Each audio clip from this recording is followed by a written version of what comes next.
saya, Presiden Republik Indonesia, menandatangani Undang-Undang Nomor 1 Tahun 2025 tentang perubahan ketiga atas Undang-Undang Nomor 19 Tahun 2003 tentang Badan Usaha Milik Negara dan Peraturan Pemerintah Nomor 10 Tahun 2025 tentang organisasi dan tata kelola Badan Pengelola Investasi Daya Anagata Nusantara. Selanjutnya, saya juga menandatangani Keputusan Presiden Nomor 30 Tahun 2025 tentang pengangkatan Dewan Pengawas dan Badan Pelaksana Badan Pengelola Investasi Daya Anagata Nusantara dan Antara Indonesia.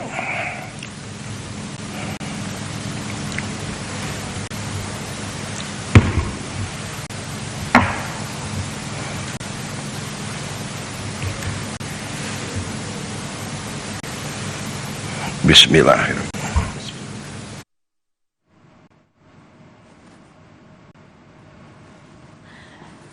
Ini merupakan visual terkini, saudara, dari Istana Kepresidenan Jakarta. Ada Menko Perekonomian Airlangga Hartarto, kemudian ada Ketua DPR RI Puan Maharani yang tadi baru saja terlihat berbincang dengan Menko Perekonomian Airlangga Hartarto, serta sejumlah tamu undangan yang juga sudah hadir di Istana Kepresidenan Jakarta dalam acara peluncuran Badan Pengelola Investasi Danantara oleh Presiden Republik Indonesia Prabowo Subianto.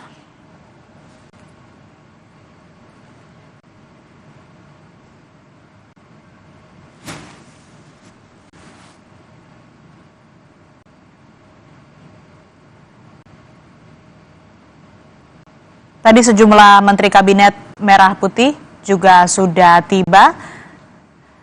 Ada Menteri BUMN Erick Thohir, kemudian sebelumnya ada pengusaha Hairul Tanjung, pemilik CT Corp,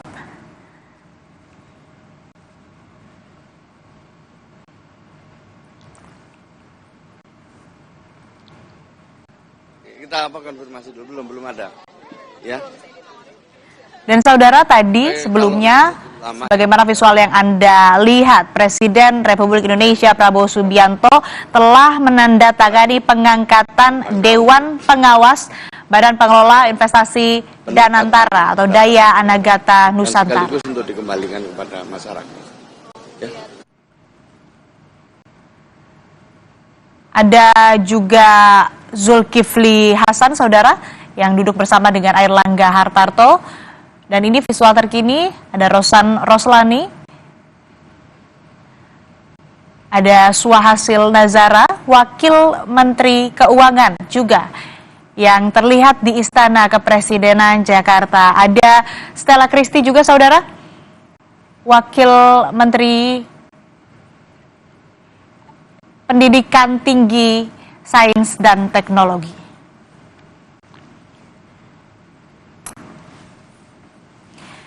Pak Heri, ini sudah ada sejumlah nama atau sejumlah wajah yang terlihat di Istana Kepresidenan Jakarta. Tadi sempat terpotong juga, Pak Heri, nama-nama tersebut, ya. Mungkin boleh dilanjutkan?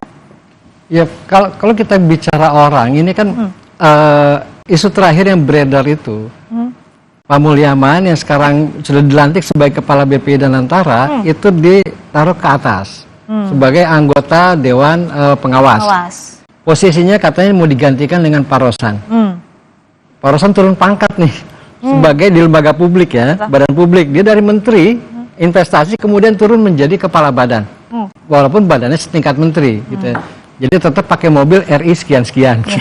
Nah, kemudian dari sini nanti akan ada misalnya ada investment holding company gitu ya. Nah, itu yang akan dipegang oleh Pak Pandu Sahrir, kemudian ada Doni Oskarya seperti tadi sudah itu kan yang sudah ramai ya. Yep.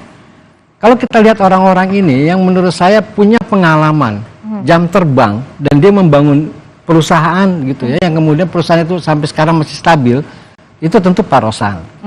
Nah, dia sudah matang lah dengan di situ ya. Dan Pak Rosan itu jangan lupa dia punya keahlian yang lain. Itu playmaker. Dulu dia mendukung Pak Arsyad Rashid jadi ketua umum Kadin. Nah, kemudian dia juga ikut bantu Anin, kemudian menggulingkan Arsyad Rashid. Ya, ini yang menarik. Ya, dia playmaker yang baik gitu ya. Ya, playmaker yang baik itu karena semuanya kemudian berteman kan. Nah, itu satu. Kalau Pak Pandu Sahrir itu kan kita tahu, beliau ini begitu datang ke Indonesia, ini kemudian ada di dalam perusahaan pamannya, didirikan pamannya, Pak Luhut. Itu adalah Toba, yang nama lengkapnya TBS Energy. Tapi di Toba ini ada yang menarik loh. Ini kita bukan coba cocokologi bukan ya, tapi tetap semuanya harus berelasi ya. Di Toba ini, itu yang dipimpin oleh, saya lupa nama lengkapnya, Jordan itu. Ada 2 orang links Asia, ini yang apa namanya ada di sini. Satu dirutnya, karena Pak Pandu itu adalah wakil dirut, sama satunya oleh komisaris, Pak Tamimi. Nah, 2 orang ini berasal dari Links Asia. Itu perusahaan yang pengelola dana investasi di Singapura. Di Links Asia ini ada salah seorang dari keluarga yang sangat prominent. Itu yang namanya Rizal Rishad. Dia adalah anaknya Pak Ibrahim Rishad. Pak Ibrahim Rishad ini adalah, kalau mungkin kalau anak ABG sekarang nggak tahu ya, itu adalah Gang of Four. Jadi ada 4 konglomerat terkemuka di Indonesia pada masanya zaman Orde Baru. Pak Lim Silyong, Juhar Sutanto, Ibrahim Rishad, Sudwi Katmono. Nah, anaknya Pak Ibrahim Rishad di sini. Saya nggak tahu apakah kemudian ada dana Ibrahim Rishad, saya nggak tahu, di dalam TBS Energi atau yang lain-lain. Kalau Pak Doni ini, jadi tadi kalau nggak salah ada ini ya, Pak CT datang ya? Ya, datang. Mungkin Pak CT ingin menyaksikan eksekutifnya dilantik. Pak Doni ini kan besar dari City Corp. Dia besar dari City Corp, kemudian mewakili City Corp sebagai pemegang saham di Garuda. Nah, dia masuk dari sebagai komisaris, kemudian sebagai direksi. Nah, kemudian setelah itu Pak Doni melesat pindah ke Injurni dan lain-lain gitu ya. Sampai kemudian jadi wakil menteri, dan kabarnya sekarang dia akan menjadi megang operating holding di bawah Danantara untuk operating holding milik Danantara. Nah, jadi gini, yang ingin saya sampaikan, semua orang-orang ini berelasi dengan perusahaan, dengan bisnis, yang ini bisa jadi mitra dari Danantara. Makanya pengawasannya tadi itu lagi-lagi menjadi sangat penting. Jangan sampai, mohon maaf misalnya gitu ya, tiba-tiba Pak Pandu itu misalkan dia jadi ya sebagai operating investment company itu, dia hanya investnya itu pada surat berharga yang related dengan Links Asia misalnya. Kemudian juga nanti kerjasamanya kebanyakan sama, kalau dipegang oleh ini nanti Telkom banyak kerjasamanya misalnya loh ya, dengan industri perusahaan televisinya milik Pak CT misalnya, kayak gitu-gitu. Nah, ini makanya di sini penting pengawasan. Karena ini berelasi dan ini ada konflik of interest. Itu yang kita khawatirkan.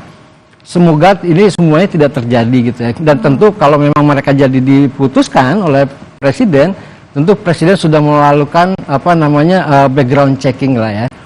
Karena kan presiden punya perangkat semua, BIN dan lain-lain gitu ya. Nah, tapi semoga juga mereka yang nanti yang diangkat ini juga mampu menunjukkan bahwa saya tidak memiliki konflik of interest, dan dia nanti kemudian akan bekerja sesuai dengan harapan. Bagaimana Danantara itu bisa menjadi katalisator peningkatan kapasitas investasi kita, atau menurunkan ibaratnya gap antara modal untuk investasi dengan realisasi investasi. Jadi antara modal dengan investasi, gapnya itu bisa ditutupi oleh Danantara.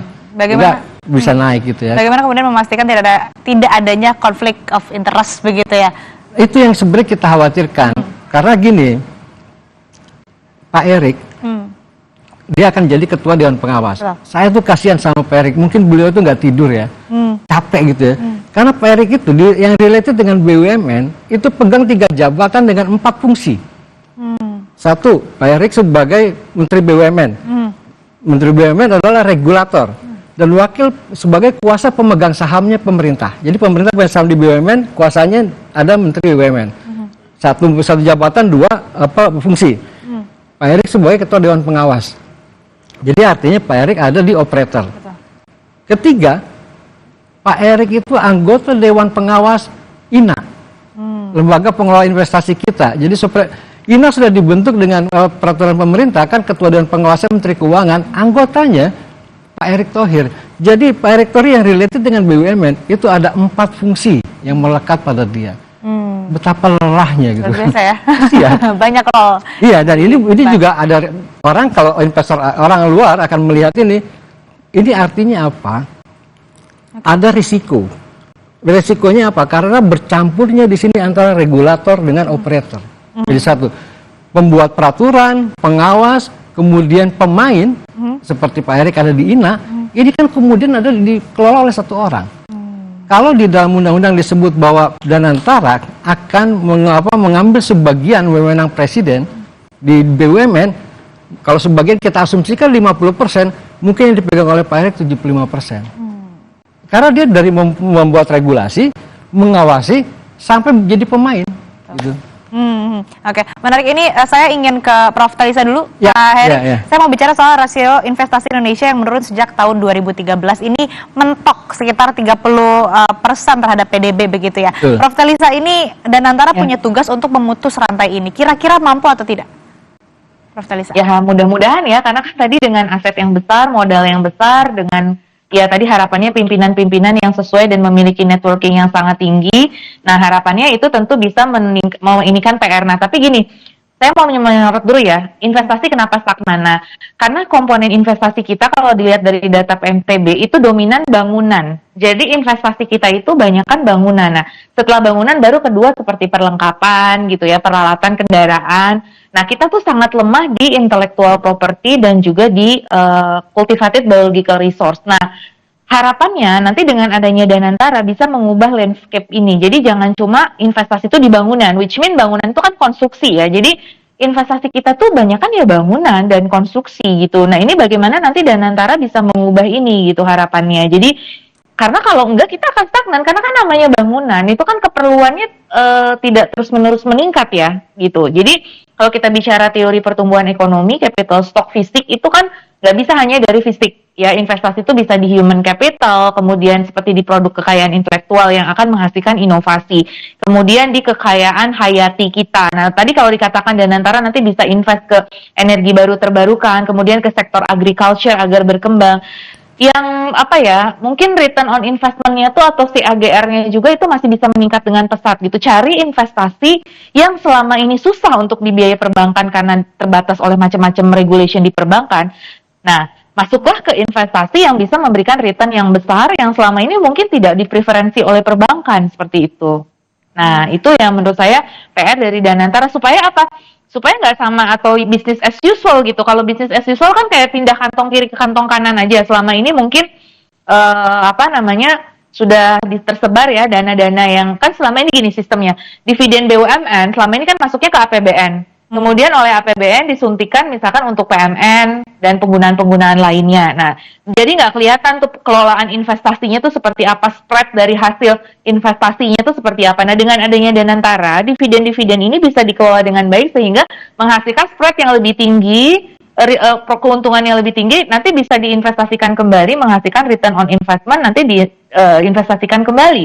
Nah, akhirnya multiplier efek dari investasinya tuh lebih terlihat, lebih berlipat, kan itu tujuan dari Danantara. Nah, ini supaya ini terjadi itu seperti apa? Nah, berarti kan dia harus masuk ke sektor-sektor yang memang memberikan ROI yang tinggi. Nah, bagaimana? Nah, selama ini yang ROI tinggi itu kebanyakan risknya juga tinggi. Nah, sehingga perbankan nggak mau masuk ke situ gitu. Nah, kalau mau growing ya harus masuk ke sektor itu, tapi tetap disertai pengawasan dan manajemen resiko yang baik tentunya untuk tetap mengawal. Karena biasanya memang harus lebih memahami bisnis modelnya yang lebih spesifik. Biasanya kan Danantara nanti akan masuk tadi ke energi baru terbarukan yang secara perbankan itu mungkin jumlahnya kurang tercover dan kemudian harus konsorsium, mitigasinya juga cukup rumit. Nah, dengan adanya Danantara karena dia bisa multi stakeholder, harapannya dia juga bisa multi stakeholder sehingga melakukan hal yang tidak bisa dilakukan oleh perbankan secara sendiri gitu loh, sehingga bisa masuk ke area-area investasi yang memang menghasilkan return yang tinggi. Seperti tadi misalkan proyek geothermal nih, saya pernah ya ada case proyek geothermal, saya pernah menangani kajian terkait financing sektor geothermal. Nah, ternyata perbankan tuh susah masuk ke situ karena resikonya tergantung dari teknologi yang digunakan apa, karena nanti kalau teknologinya berbeda, kemungkinan gagalnya juga tinggi. Nah, kayak gini-gini nih, Danantara harus masuk ke sektor-sektor yang padahal kan penting tadi geothermal itu untuk energi baru terbarukan, dan potensi kalau itu jalan, keuntungannya besar. Nah, itu tapi tadi harus memahami resiko-resikonya, terus melakukan multi-stakeholder engagement supaya resikonya itu turun, dan di situ ada penjaminan dari pemerintah, kendala-kendala yang dihadapi bisa dihandle oleh Danantara secara lebih baik dibandingkan perbankan sendiri, which means itu perbankan misalkan lebih ke individu atau komersial gitu, yang itu government-nya itu kurang. Nah, dengan adanya Danantara, nah ini bisa di hold oleh Danantara seperti proyek-proyek geothermal misalkan seperti itu. Jadi memang ya harus masuk ke situ gitu, harus untuk mendorong investasi kita itu jadi growing ya, supaya tidak stagnan di angka 30% tadi gitu. Oke, Prof, ini menarik tadi juga kan sebetulnya kalau kita mengulas dari visual yang kita pantau bersama di Istana Kepresidenan Jakarta, sudah tiba juga tadi Ketua Umum Pengurus Besar Nahdlatul Ulama Yahya Holil Stakuf, begitu ya, yang memang kalau kita lihat juga setelah itu ada visual dari Presiden Prabowo Subianto yang juga sudah menyatakan telah menandatangani pengangkatan Dewan Pengawas BPI Danantara, yang kalau juga kita lihat selain ada Dewan Pengawas, ada Dewan Penasihat, yang mana nantinya kalau berdasarkan yang disampaikan oleh Presiden Prabowo Subianto ataupun juga informasi yang kami dapatkan, nantinya yang mengisi Dewan Penasihat itu ya Presiden Prabowo mengajak para terdahulunya begitu ya, presiden-presiden terdahulu yang telah menjabat, begitu ada Presiden Jokowi dan juga Presiden Susilo Bambang Yudhoyono. Selain itu juga mengajak ormas begitu ya untuk turut terlibat dalam pengawasan BPI Danantara. Nah, kemudian ini yang ingin saya soroti juga Pak Heri, ini kan rasio investasi di Indonesia juga mentok tadi yang sudah saya sampaikan begitu ya ke Prof. Telisa. Lalu apa yang kemudian nantinya harus dilakukan Danantara untuk kemudian bisa menarik para investor begitu? Ya, ini kan kalau Danantara yang menarik investor itu kan kemungkinan besar dia satu joint venture ya, joint venture, atau dia menerbitkan surat berharga atau gampangnya surat utang, sehingga kemudian investor masuk dan dana itu kemudian digunakan untuk investasi di sektor real. Nah, memang betul yang dari situ dana yang Danantara itu memang sebaiknya juga fokus persoalan kelemahan dalam perekonomian kita itu kan salah satunya adalah kita impor bahan baku penolong. Total impor kita ini 72% itu adalah impor bahan baku penolong. Ini artinya ada processing di sini. Ini industri pengolahan. Dan industri pengolahan memang tadi seperti Bu Telisa bilang, itu kan memang menjadi ada risiko kalau perbankan pengen masuk ke situ. Kemudian memang kita sekarang lagi trennya ESG, keberlanjutan, maka energi terbarukan yang perlu didorong. Tapi kita juga punya persoalan fundamental di persoalan listrik. Kenapa? PLN dia itu pelaku regulator juga sebagai operator. Coba deh, PLN masih pegang monopoli distribusi listrik. Sekarang gini, saya mau investasi nih, energi terbarukan. Kan listrik itu strumnya saya nggak bisa bawa dalam baskom kan. Saya harus pakai transmisinya milik PLN. Artinya apa? PLN yang akan menentukan berapa dia harus membayar itu. Ini kita agak terlambat nih di kelistrikan. Coba lihat di energi. Dulu dipegang oleh Pertamina, kemudian setelah reformasi direvisi dengan adanya SKK Migas, kemudian juga ada BPH Migas di hilir. Nah ini kan revisi yang baik, udah Pertamina jadi operator aja. Kemudian di jalan tol ada juga BPJT, Badan Pengelola Jalan Tol, dia membuat regulasi, dia yang mengawasi apa segala macam, pemainnya Jasa Marga dan lain-lain. Tapi di listrik ini telat. Seharusnya menurut saya PLN udah jadiin aja operator. Jadiin operator supaya ada yang kontrol PLN. Nah kemudian bentuklah yang supaya ini bisa dipakai bareng-bareng nih, gitu loh. Kan nggak mungkin orang sekarang itu tanam baru segala macam listrik gitu, pasang kabel baru kan udah nggak mungkin sekarang itu. Nah ini jadi maksud saya memang tidak mudah. Danantara juga punya persoalan ketika dia harus mencari kira-kira sektor apa yang akan dia perlu investasikan. Gitu. Tapi secara garis besar yang kita butuhkan adalah yang tadi. Nah, tapi persoalannya juga ketika kita ngomong energi terbarukan, Pak Bahlil udah ngomong, Amerika aja keluar kok dari Paris Agreement katanya. Masa kita cuma anggota nggak mau pakai batu bara? Batu bara itu masih murah. Artinya apa ini? Ini kan sinyal yang disampaikan oleh regulator, oleh Menteri Energi bahwa batu bara akan tetap menjadi primadona. Alasannya murah, gitu ya. Nah itu persoalan itu. Ya. Mungkin bank dengan sukarela, oh batu bara kita banyak, maka dia kasih pembiayaan. Nah ini yang menurut saya soal bidang usaha. Nah kemudian kalau itu terjadi seperti Mbak Ci bilang tadi. Kemudian pemerintah mengajak mantan presiden, kemudian ormas ada di dalam struktur Danantara. Saya kok rasanya miris dan khawatir ya. Karena sebenarnya tidak ada urgensinya mantan presiden dan ormas itu ada di dalam struktur Danantara. Ini tidak ada urgensinya menurut saya. Mau ngapain gitu loh. Ini malah berbahaya. Berbahayanya apa? DPR ini kan akan mengawasi juga Danantara. Bayangin, mohon maaf ya, bayangin misalnya kalau ada Pak SBY di situ, emang Demokrat berani mengkritik.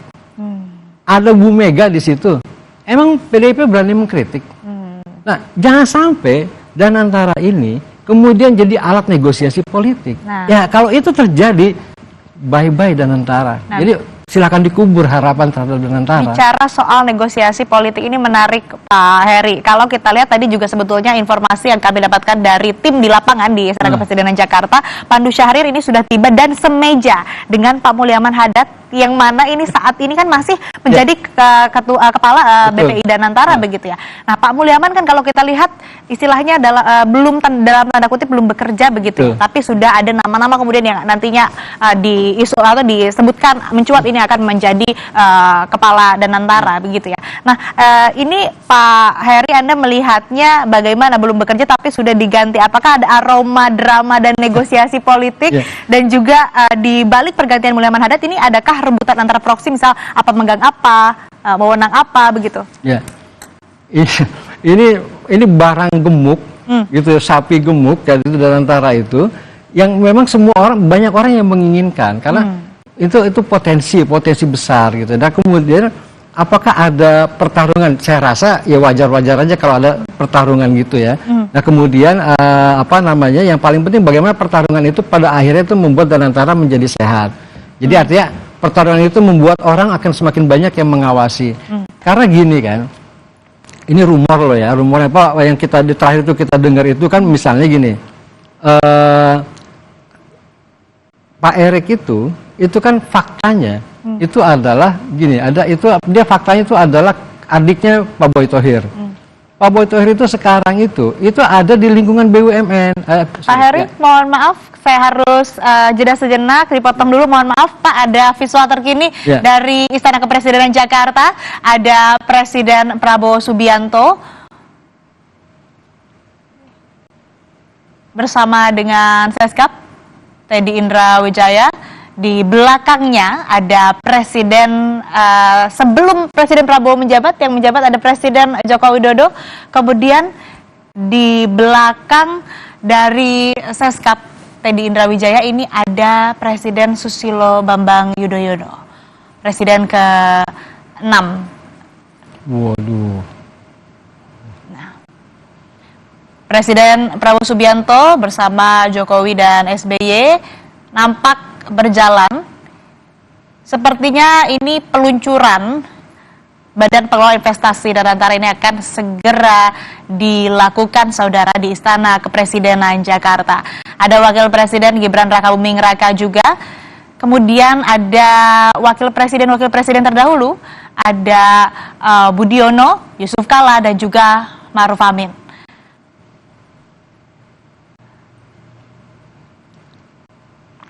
Ini merupakan visual terkini, saudara, dari Istana Kepresidenan Jakarta jelang peluncuran Badan Pengelola Investasi Daya Anagata Nusantara oleh Presiden Republik Indonesia Prabowo Subianto.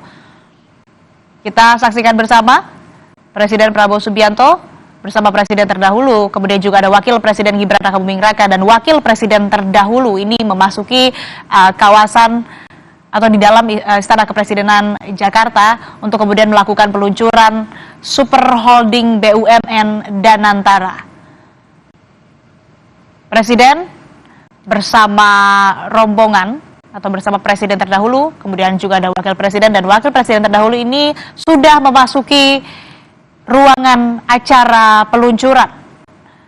Beberapa saat lagi, peluncuran Badan Pengelola Investasi Daya Anagata Nusantara akan dilakukan oleh Presiden Prabowo Subianto hari ini, 24 Februari 2025.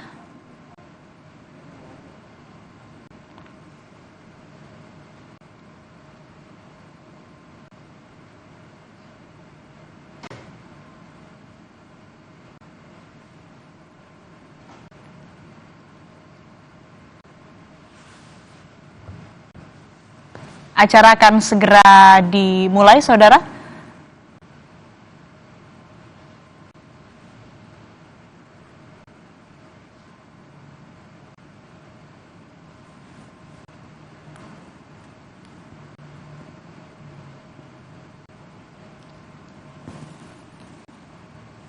Badan Pengelola Investasi Daya Anagata Nusantara atau BPI Danantara ini akan dikepalai oleh seseorang yang diangkat diiringi langsung oleh Orkestra Presiden. Universitas Pertahanan Republik Indonesia.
Hadirin disilahkan duduk kembali.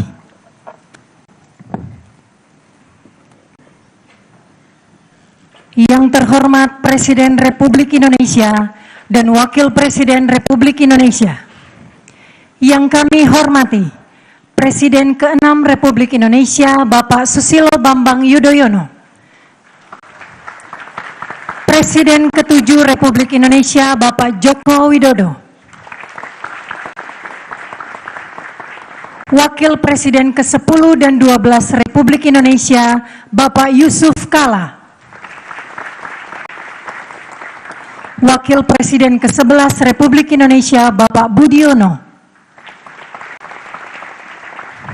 Wakil Presiden ke-13 Republik Indonesia, Bapak Kiai Haji Ma'ruf Amin. Para pimpinan lembaga negara, para duta besar negara sahabat, para Menteri Kabinet Merah Putih, Ketua Dewan Pengawas Danantara Indonesia, Kepala Danantara Indonesia, dan seluruh tamu undangan yang berbahagia. Assalamualaikum warahmatullahi wabarakatuh. Selamat pagi dan selamat datang di halaman Istana Kepresidenan Jakarta dalam acara peluncuran Danantara Indonesia oleh Presiden Republik Indonesia.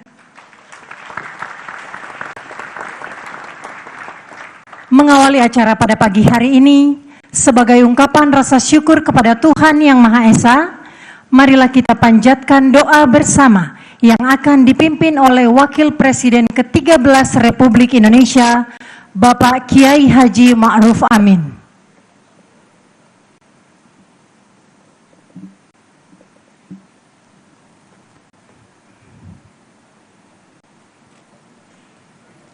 Bapak Kiai Haji Ma'ruf Amin.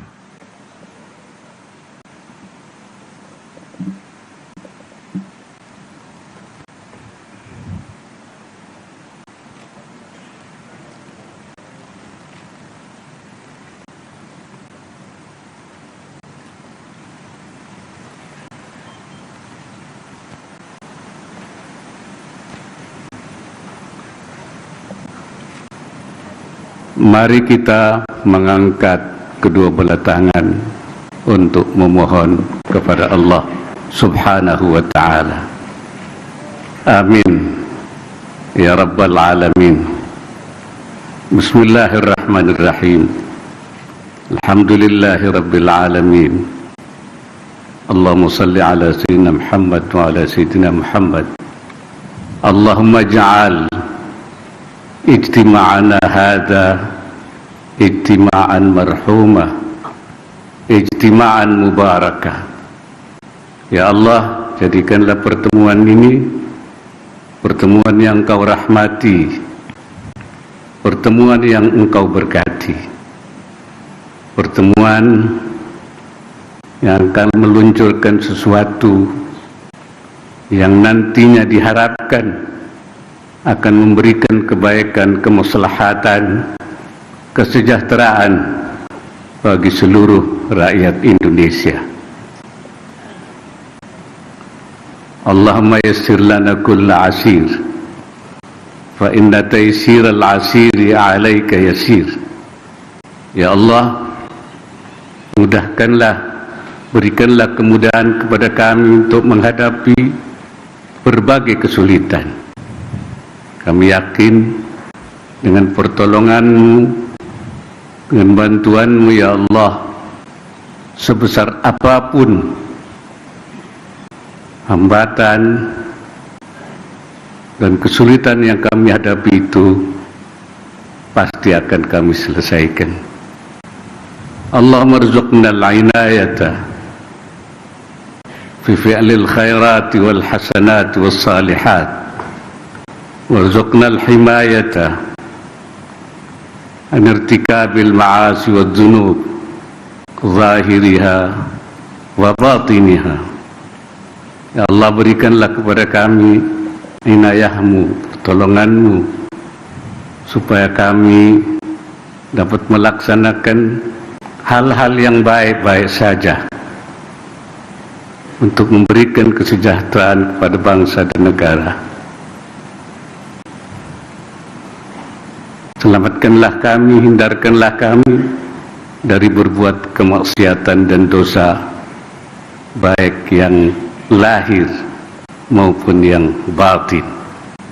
Allahumma ja'al baldatana Indonesia ma'muratan bitaqaddumi wassalam wal adli wassalah wal barakati bainal anam wal rakha'i wal amni wal nasri وسائر بلاد الإسلام وصلى الله على سيدنا محمد وعلى آله وصحبه أجمعين والحمد لله رب العالمين.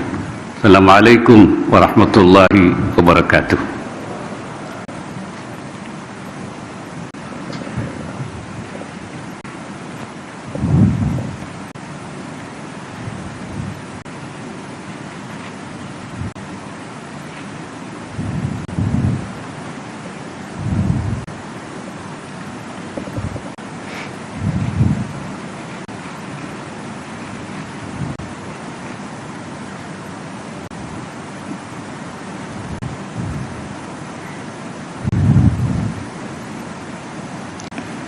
Pembentukan dan antara Indonesia dilatar belakangi oleh tantangan ekonomi global yang semakin kompleks, termasuk ketidakpastian geopolitik, krisis pangan dan energi, serta besarnya kebutuhan investasi domestik. Untuk menghadapi tantangan ini, Presiden Republik Indonesia mendorong adanya terobosan dalam pengelolaan sumber daya dan kekayaan negara agar dapat dimanfaatkan secara optimal bagi kemakmuran rakyat. Selanjutnya, mari kita saksikan bersama penayangan video dan antara Indonesia. Indonesia adalah bangsa besar Bangsa pejuang, bangsa yang berani bermimpi dan mewujudkannya. Revolusi Indonesia adalah revolusi tanpa mati. Ayo, maju terus. Kita telah melewati berbagai tantangan. Namun satu hal tetap sama. Semangat untuk terus maju. Negeri kaya sumber daya dengan ekonomi yang terus. Saudara, baru saja Anda menyaksikan bagaimana dan bukan hanya menjadi doa yang disampaikan oleh Wakil Presiden Maruf Amin, dan saat ini kita sedang menyaksikan momen-momen menuju peluncuran Super Holding BUMN Danantara yang akan dilakukan oleh Presiden Republik Indonesia Prabowo Subianto. Dan di visual Anda sebelumnya terlihat bagaimana Presiden Prabowo Subianto duduk bersama Presiden ke-6 dan juga Presiden ke-7 Republik Indonesia Susilo Bambang Yudhoyono dan juga Joko Widodo, pun ditemani oleh total aset sebesar 900 mantan Wakil Presiden, ada Yusuf Kala, Maruf Amin, dan Budiono, serta yang menarik adalah ditemani oleh Menteri Investasi dan Kepala BKPM Rosan Perkasa Ruslani. Selain itu juga di meja yang sama hadir pula Menteri BUMN Erick Thohir yang duduk bersama Presiden dan pejabat lainnya. Indonesia melangkah ke masa depan dengan kekuatan. Saudara, untuk Danantara berdiskusi lebih dalam sambil menunggu momen-momen peluncuran Super Holding BUMN Danantara, kita Bapak Ibu hadirin yang kami saksikan hormati, langsung selanjutnya marilah kita simak visual yang bersama sedang sambutan Presiden Republik Indonesia dilanjutkan dengan penekanan tombol sirene sebagai tanda peluncuran Danantara Indonesia.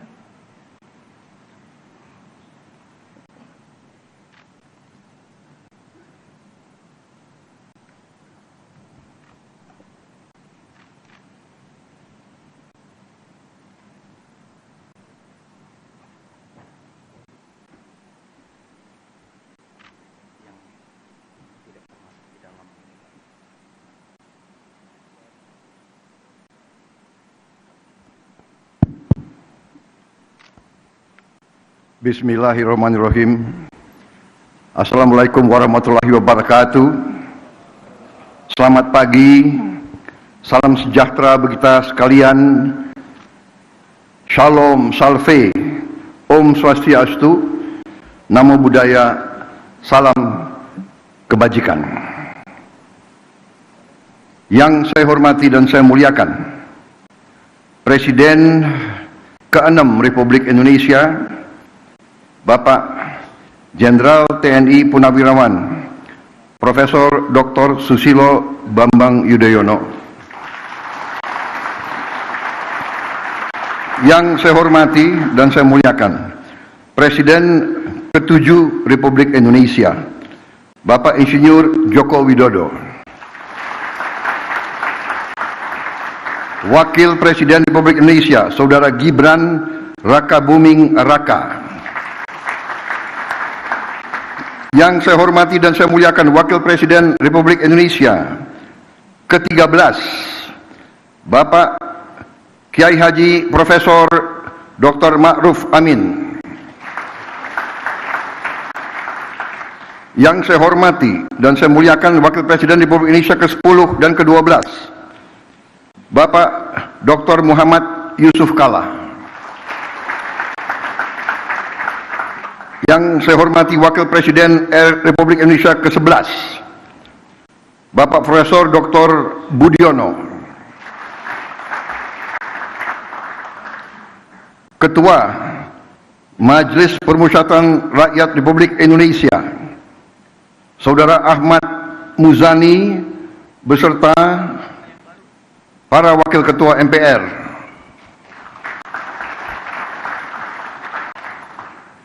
Yang saya hormati Ketua Dewan Perwakilan Rakyat Republik Indonesia, Saudari Puan Maharani.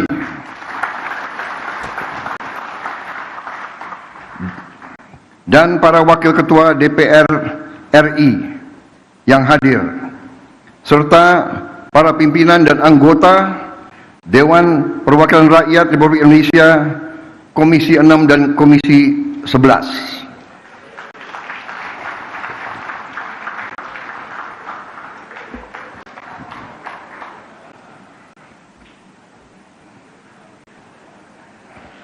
Tanpa mereka hari ini tidak akan terjadi.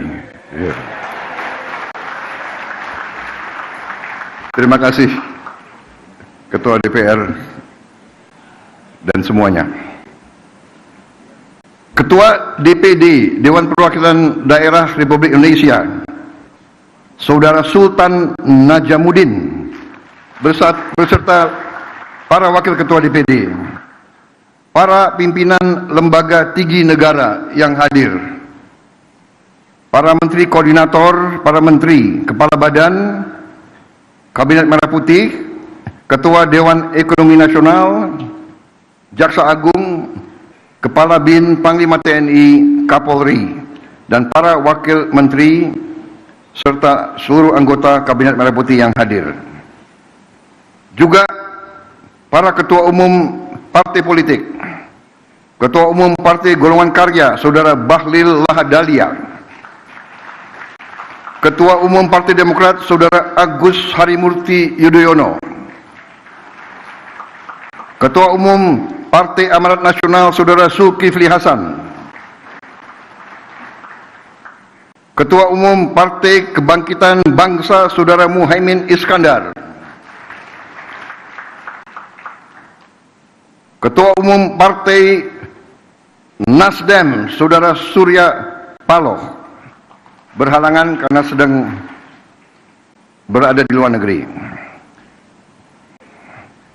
Presiden PKS, Saudara Ahmad Saiku, juga berada di luar kota. Ketua Umum Partai Gelora, Saudara Anies Mata. Ketua Umum Partai Persatuan Pembangunan, Saudara Mardiono. Ketua Umum Partai Gerindra, saya sendiri.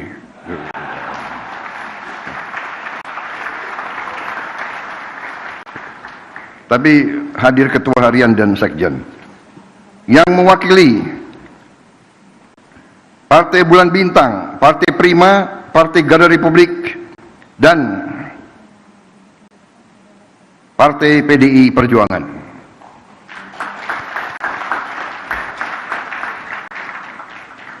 Hadir juga di sini senior kita, tokoh ekonomi Indonesia, Bapak Profesor Dr. Emil Salim.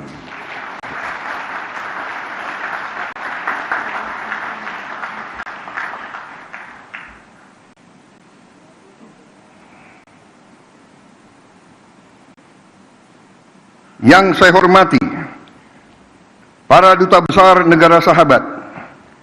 Hadir di sini 65 duta besar negara sahabat.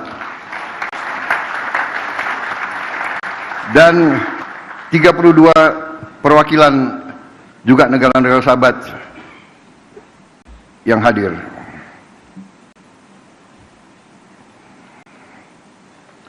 Saudara-saudara sekalian, para tamu yang saya hormati dan saudara-saudara sebangsa dan setanah air. Bulan Agustus ini, saya ulangi, saya juga hadir di sini. Maaf ini saya khilaf. Hadir di sini juga tokoh-tokoh organisasi-organisasi agama, Ketua Umum Nahdlatul Ulama, Saudara Kiai Haji Yahya Khalil Stakuf, Ketua Umum Muhammadiyah, Profesor Dr. Kiai Haji Haidar Nasir, Ketua Presidium Konferensi Wali Gereja Indonesia, Monsinyur Antonius Subianto Bunyamin, perwakilan dari Persekutuan Gereja Indonesia, Majelis Ulama Indonesia, Parisada Hindu Dharma Indonesia, Pengurus Pusat Persatuan Umat Buddha Indonesia, Majelis Tinggi Agama Konghucu Indonesia. Hadir juga para ketua organisasi pengusaha. Hadir Ketua Umum Kadin beserta pengurusnya. Ketua Umum HIPMI beserta pengurus. Ketua Umum Apindo dan jajarannya. Para pimpinan Foreign Chambers and Business Council in Indonesia, from United States, People's Republic of China, Europe, Japan, Australia, South Republic of Korea, and other friendly nations. Saudara-saudara sekalian, hadir juga tokoh-tokoh pengusaha nasional, Bapak Khairul Tanjung, Bapak Gariboldi Thohir, Bapak Franky Wijaya, Bapak Haji Andi Samsudin Arsyad, Bapak Anindya Bakri, Bapak Arsyad Rashid, beserta para pengusaha nasional, para CEO dan para pelaku ekonomi yang saya hormati. Hadir para pelaku perbankan nasional, Dirut Bank Himbara, Gubernur BI yang saya hormati, Ketua OJK, Kepala LPS, Direktur Utama Bursa Efek Indonesia, dan para pengguna pasar modal. Hadir juga para rektor-rektor universitas, serta para pimpinan redaksi dari media-media nasional. Hadirin tamu undangan yang saya hormati, saudara-saudara sebangsa dan setanah air, bulan Agustus ini, bangsa yang kita cintai, bangsa Indonesia, akan dengan bangga merayakan 80 tahun kemerdekaan. Selama 8 dekade, kita telah menghadapi berbagai tantangan dan ujian. Namun, kita tidak pernah goyah dalam mewujudkan visi membangun Indonesia yang sejahtera. Kita telah berkorban begitu banyak demi menjaga negara kesatuan Republik Indonesia dan menegakkan cita-cita luhur yang menjadi dasar berdirinya bangsa kita. Namun, di tengah perayaan atas capaian yang telah kita raih, kita juga harus berani menghadapi kenyataan.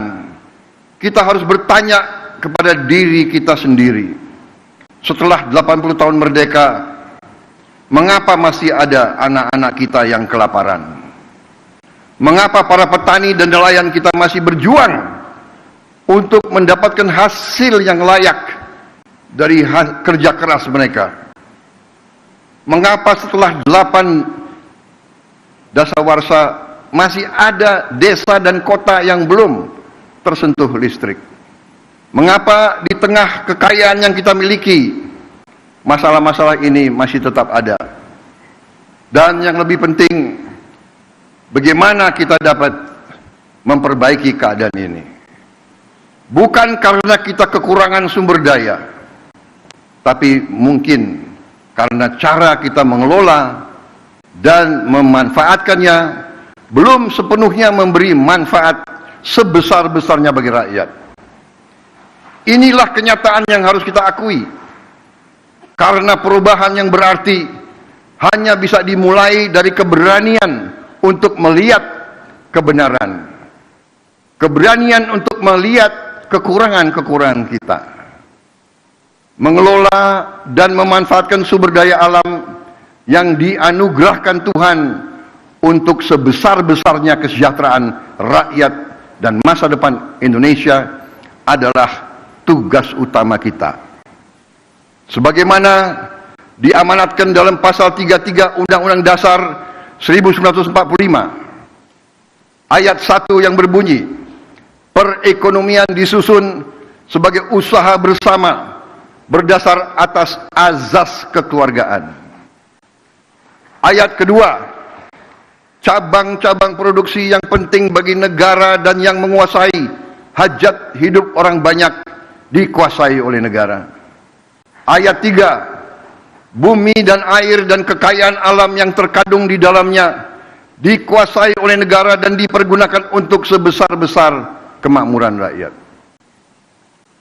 Azas-azas ini harus menjadi pedoman kita dan memang telah menjadi pedoman kita dalam memastikan bahwa kekayaan nasional benar-benar memberi manfaat bagi seluruh rakyat Indonesia. Azas-azas inilah yang membimbing pekerjaan saya dan menjadi dorongan utama bagi saya dalam menjalankan amanah konstitusional dengan dedikasi serta efektivitas yang setinggi-tingginya. Mengatasi tantangan-tantangan ini memerlukan respons yang berani dan strategis.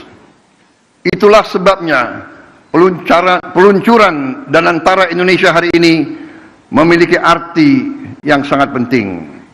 Karena Danantara Indonesia bukan sekedar sebuah badan pengelola investasi, melainkan harus menjadi instrumen pembangunan nasional yang akan mengoptimalkan cara kita mengelola kekayaan Indonesia. Jangan salah, apa yang kita luncurkan hari ini bukan sekedar sebuah dana investasi, melainkan instrumen alat pembangunan nasional yang harus bisa mengubah cara kita mengelola kekayaan bangsa demi kesejahteraan seluruh rakyat Indonesia.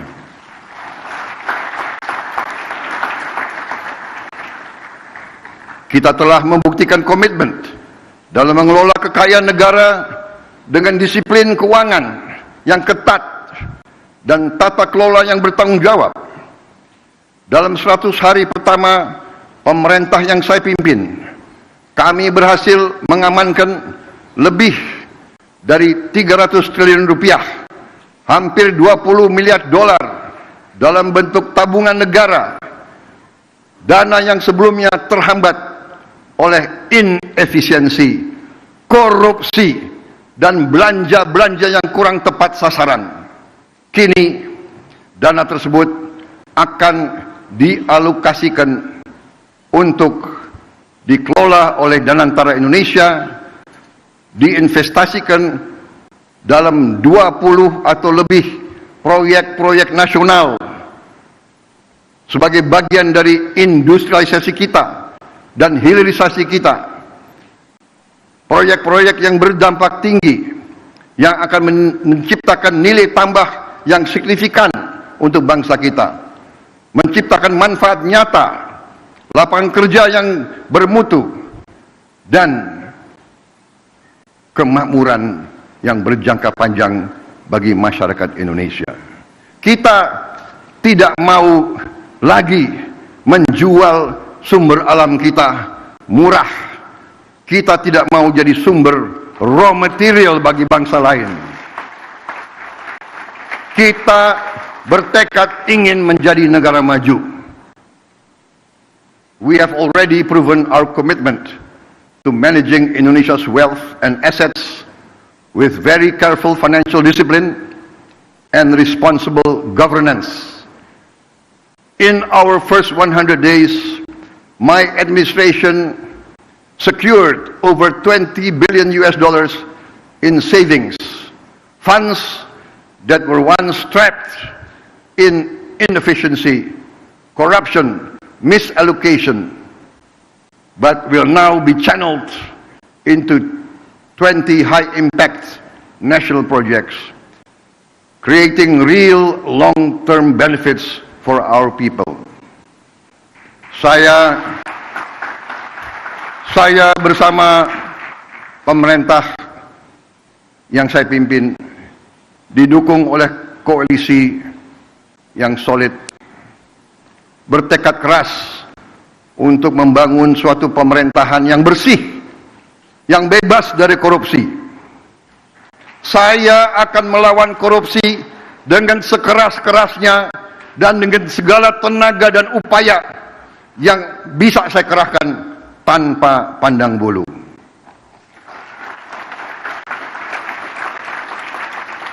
Prinsip yang sama akan menjadi fondasi dalam pengelolaan Danantara Indonesia. Visi untuk mengelola sumber daya nasional secara bijaksana bukanlah sesuatu yang baru. Tidak lama setelah kemerdekaan, para pendiri bangsa mendirikan Bank Industri Negara untuk membiayai sektor perkebunan, industri, pertambangan. Pendahulu-pendahulu kita telah lama investasi dalam sektor-sektor strategis. Presiden pertama kita mendirikan Institut Pertanian Bogor karena memandang pertanian sebagai sektor strategis. Bung Karno pernah mengatakan, "The stomach cannot wait."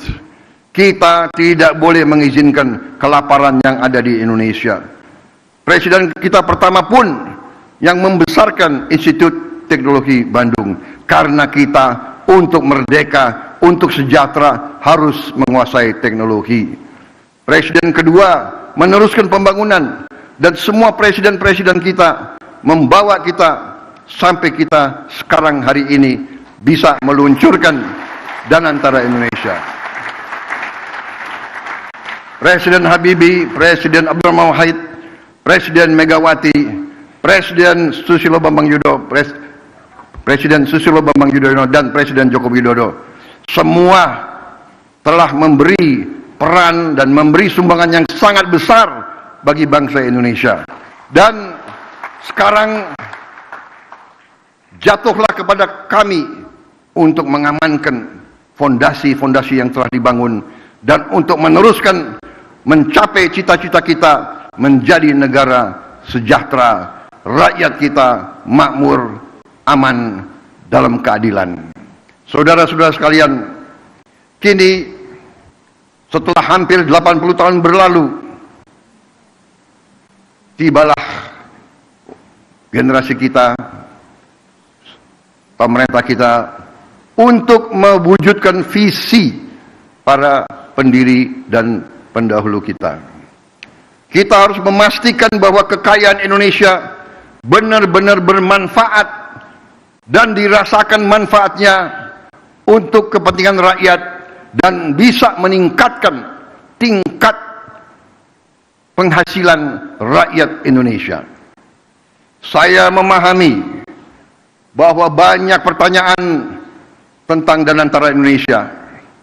Mungkin ada yang ragu-ragu apakah ini bisa berhasil atau tidak. Hal ini adalah wajar karena inisiatif ini belum pernah ada sebelumnya. Namun hari ini seluruh rakyat Indonesia patut berbangga karena dengan total aset lebih dari 900 miliar dolar Amerika, Danantara Indonesia akan menjadi salah satu dana kekayaan atau sovereign wealth fund negara terbesar di dunia.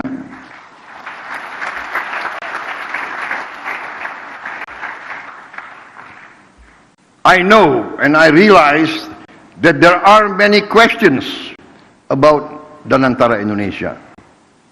This can be expected because this is a new initiative, unprecedented in our history. Today, all Indonesians can be proud to learn that with total assets of more than $900 billion under management, Danantara Indonesia will be one of the world's largest sovereign wealth fund.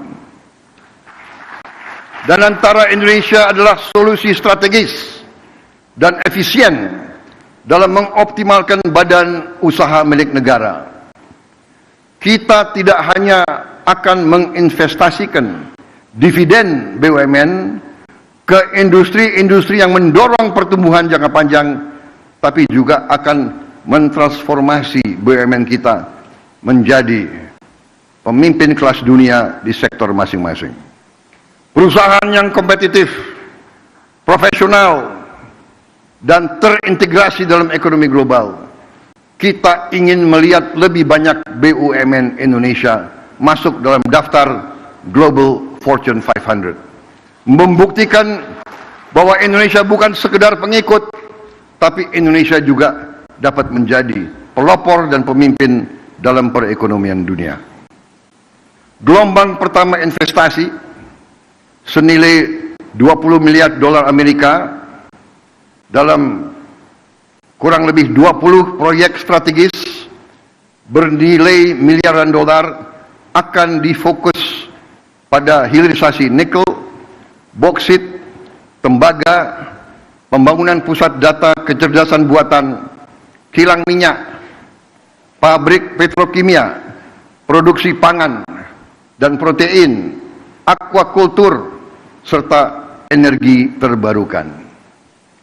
Inilah sektor-sektor yang akan menentukan masa depan kita, ketahanan kita, dan kemandirian bangsa kita. Pembentukan dan antara Indonesia menandai era baru bagi badan usaha milik negara, yang kita pandang bukan hanya sebagai entitas bisnis, tapi sebagai aset nasional yang akan menjadi agen pembangunan dan pertumbuhan, fundamental bagi pertumbuhan ekonomi dan kesejahteraan rakyat. Oleh karena itu, BUMN harus beroperasi dengan standar yang tinggi, governance yang terbaik. BUMN harus mengembangkan inovasi, gagasan besar, transparansi, kemajuan teknologi, sekaligus menjaga disiplin, kehati-hatian, serta komitmen terhadap tata kelola yang baik dan pengelolaan yang bertanggung jawab. Kolaborasi antara Indonesia, BUMN, dan mitra sektor swasta, dan UMKM serta koperasi akan menjadi kunci dalam memaksimalkan peran mereka dalam pembangunan nasional. Namun, ikhtiar kita terhadap Danantara Indonesia tidak berhenti di dalam negeri saja. Danantara Indonesia juga akan menjadi agen bagi peran global Indonesia yang semakin kuat. Melalui inisiatif ini kita akan menjalin kemitraan strategis dalam energi terbarukan, infrastruktur, pendidikan, dan menempatkan Indonesia sebagai pemain utama di tingkat global, serta berkontribusi bagi kesejahteraan dan stabilitas regional dan dunia. Para tamu undangan yang saya hormati, para duta besar, para tokoh-tokoh bangsa yang hadir di sini, para pemimpin-pemimpin dari semua kalangan dan semua sektor. Dan antara Indonesia menyampaikan kepada dunia bahwa kita siap untuk bekerja sama. Indonesia sends a clear message to our friends and our partners worldwide. Indonesia is open for collaboration, open for business, open for investment, and open for shared prosperity. Dan antara Indonesia will allow us to expand our international cooperation, and I can only hope that our global partners will recognize Indonesia's potential, not just as an emerging economy, but as a force for regional stability and shared progress. Hari ini saya bangga dengan bangsa saya. Saya bangga kepada semua pihak yang telah bekerja keras mewujudkan Danantara Indonesia, karena ini adalah tonggak sejarah dalam perjalanan Indonesia menuju kemandirian ekonomi, ketahanan dan kesejahteraan. Dengan daya Anagata Nusantara, yang artinya adalah energi, kekuatan masa depan bagi Nusantara, kekuatan energi masa depan bagi Indonesia, yang artinya adalah Danantara Indonesia adalah untuk anak dan cucu kita. Dan Danantara Indonesia untuk itu harus dikelola dengan sebaik-baiknya, dengan sangat hati-hati, dengan sangat transparan, dengan saling mengawasi, harus bisa diaudit setiap saat oleh siapapun, karena ini sekali lagi adalah milik anak dan cucu kita, milik generasi penerus bangsa Indonesia. Saya yakin dan percaya Indonesia akan terus melangkah maju, lebih kuat dan lebih bersatu dari sebelumnya. Dengan keyakinan ini, mari kita bergerak bersama, bersatu dalam tujuan, teguh dalam tekad, dan yakin bahwa pencapaian terbesar Indonesia masih ada di depan kita. Saudara-saudara sekalian, percayalah, Indonesia akan capai cita-citanya. Kita akan menjadi negara maju, negara makmur, negara terhormat. Terima kasih. Wassalamualaikum warahmatullahi wabarakatuh. Salam sejahtera bagi kita sekalian. Shalom salve. Om Santi Santi Santi Om. Salam kebajikan, namo buddhaya. Merdeka! Merdeka! Merdeka! Terima kasih.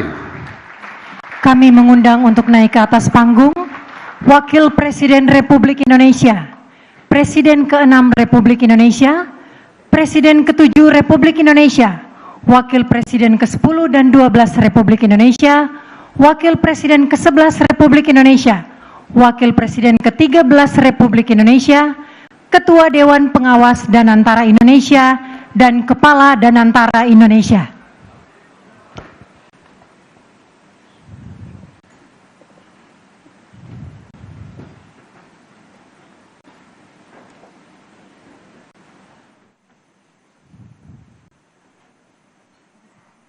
Selanjutnya prosesi peluncuran Danantara Indonesia. Kami mohon kepada Presiden Republik Indonesia dan para pendamping untuk bersama-sama meletakkan tangan di tombol, diawali dengan pernyataan peluncuran oleh Presiden Republik Indonesia. Dengan mengucap Bismillahirrahmanirrahim, pada siang hari ini, hari Senin tanggal 24 Februari tahun 2025, saya, Presiden Republik Indonesia, meluncurkan Badan Pengelola Investasi Daya Anagata Nusantara, Danantara Indonesia.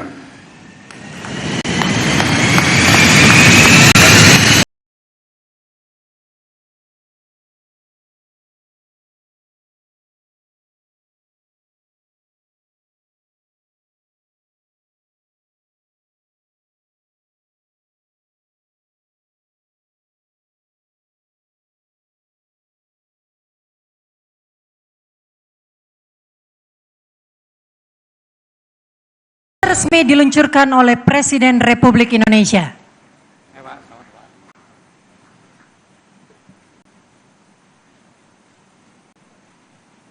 Kami persilahkan untuk kembali ke tempat.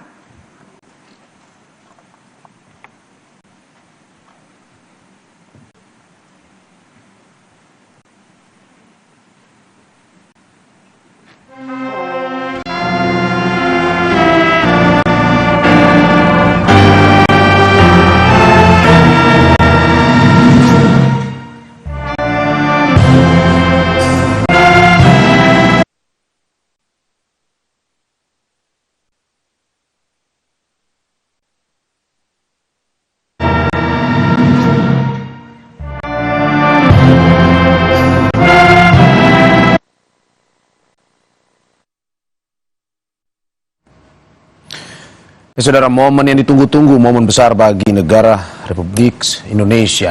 Peluncuran Super Holding BUMN Danantara dilakukan langsung oleh Presiden Republik Indonesia Prabowo Subianto. Baru saja terjadi peluncuran Danantara dan saat ini Presiden menyapa Kabinet Merah Putih serta pejabat yang ikut langsung dalam peluncuran tersebut. Ini